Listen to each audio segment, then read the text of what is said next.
Hai, Assalamualaikum warahmatullahi wabarakatuh. Kali ini bertemu dengan saya, Ulfa Dewi, Prodi Kesehatan Masyarakat, Konsentrasi Promosi Kesehatan Distrik Surya Global. Kali ini saya memenuhi tugas dari Manajemen Bencana. Kali ini saya membuat podcast yang saya ambil dari channel YouTube Friendline yang berjudul Alaska Gold atau Emas Alaska.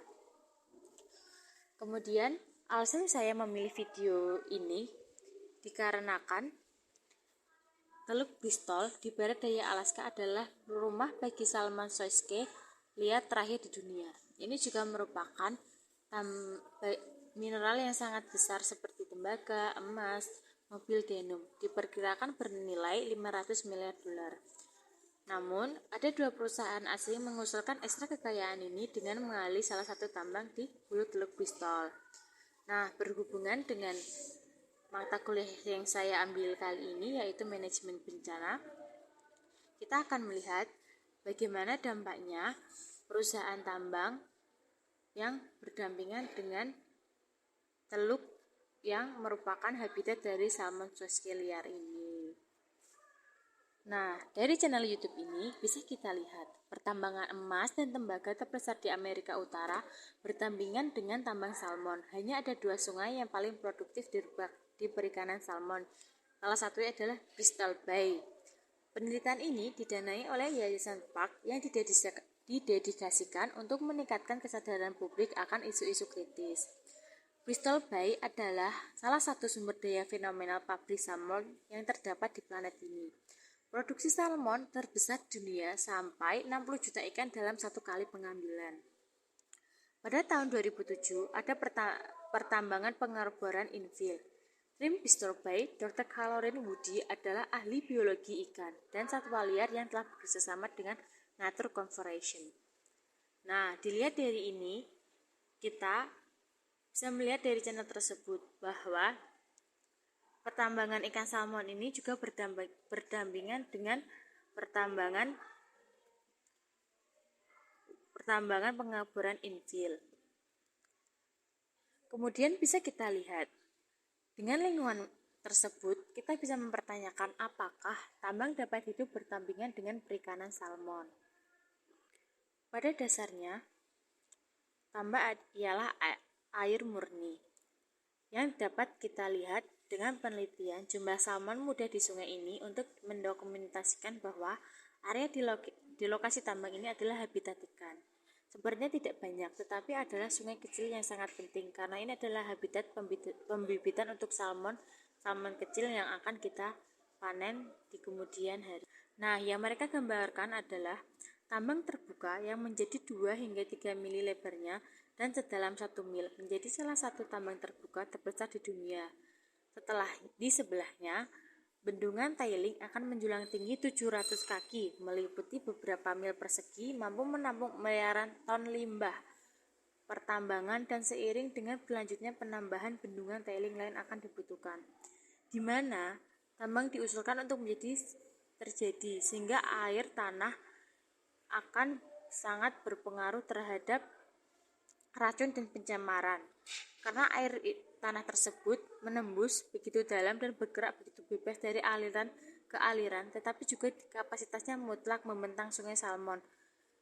Efeknya, populasi tersebut akan mengambil banyak air dari aliran ikan dan tidak menggantinya dengan air yang bersih, melahirkan air dari daur ulang ke daerah aliran sungai, sehingga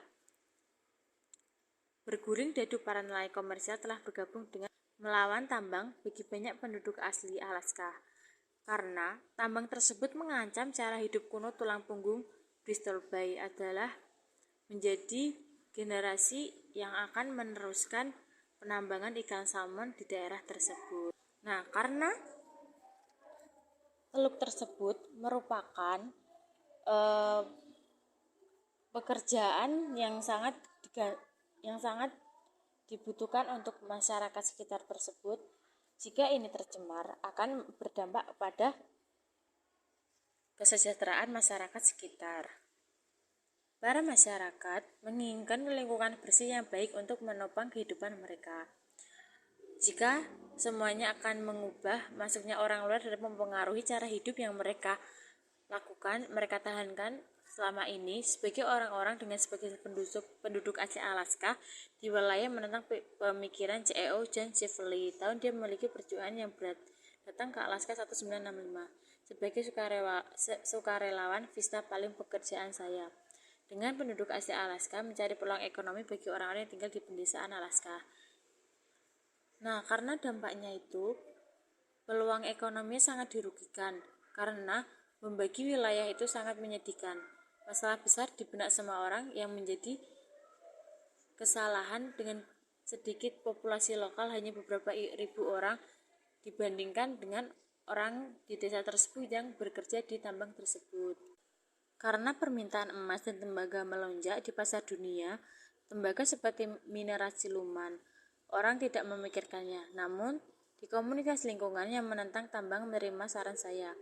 Mereka menjanjikan hidup yang jauh lebih berbeda pada masyarakat. Namun, kamu akan terkejut mengetahui betapa banyaknya tembaga merupakan bagian dari kehidupan kita sehari-hari. Namun, di samping itu, di pertambangan tersebut merupakan tembaga beracun pada tingkat tinggi, hanya membunuh ikan, tetapi efek toksik yang khas banyak lebih merusak dan kurang terlihat. Misalnya, ikan yang mereka gunakan indera penciuman untuk menemukan aliran di mana mereka bertelur, di mana mereka akan berkembang biak sendiri. Sebelum mereka mati, kita tahu dari berbagai penelitian bahwa indera penciuman terpengaruh oleh tembaga pada konsentrasi yang jauh lebih rendah, yang benar-benar akan menyebabkan ikan terguling dan mati. Jadi bisa kita lihat dampak dari pertambangan tersebut adalah tercemarnya lingkungan dari danau tersebut atau teluk tersebut sendiri. Di sini kita seharusnya memberikan ilmu kepada perusahaan-perusahaan tersebut agar mengolah air, mengeluarkan tembaga, karena jika pilihan harus antara ikan dan menambah pilih ikan tantangan, membuktikan bahwa keduanya bisa hidup berdampingan. Pertanyaannya, apakah keduanya dapat hidup berdampingan secara langsung? Namun, diperkirakan tambang dapat menghasilkan hingga 10 miliar ton limbah yang diperlukan diolah atau dipantau selamanya. Sulit untuk membayangkan sebenarnya 10 miliar ton itu atau jumlah atau penggunungan dalam tumpukan apa jadinya. Di sini disebutkan bahwa itu adalah limbahnya. Limbah akan berupa tiling sedimen berlumpur yang tersisa setelah biji diproses. Tiling akan disimpan di belakang bendungan besar yang dapat menampung 20 kali limbah ini di tambang Anaconda di Nevada. Produk samping tiling inilah yang merupakan ancaman terbesar bagi lingkungan. Air dengan asam di dalamnya serta logam-logam yang akan dilarutkan dari logam tersebut serta larutannya dapat sangat merusak. Lama-lama untuk perairan tersebut adalah air asam tambang. Kekhawatiran terbesar adalah dengan seiringnya waktu, kumpulan beracun dari logam terlarut ini akhirnya dapat mengalir dari bendungan tiling ke sungai terdekat. Dapat kita simpulkan dari YouTube Alaska Gold ini bahwa kita mengkhawatirkan antara pertambangan dan teluk tersebut yang berdampingan. Ditakutkan efeknya di kemudian hari, beberapa tahun kemudian, dengan limbah sebanyak itu dapat mencemarkan lingkungan, sehingga ikan-ikan khas salmon soekeliar tersebut akan menjadi musnah atau punah karena banyaknya racun yang mereka dapat secara tidak langsung dari tambang tersebut. Kita harus memberikan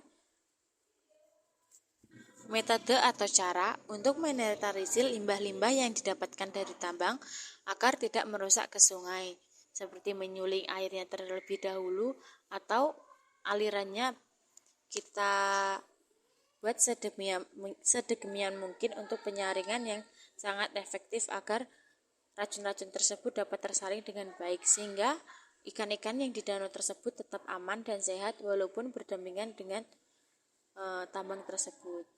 Ada kalanya kita harus memikirkan jauh ke depan bagaimana keadaan lingkungan yang kita tempati tersebut, walaupun menjadi lahan untuk ekonomi kita di warga masyarakat tersebut untuk tetap bertahan walaupun orang luar asing masuk ke daerah tersebut untuk membuat pertambangan.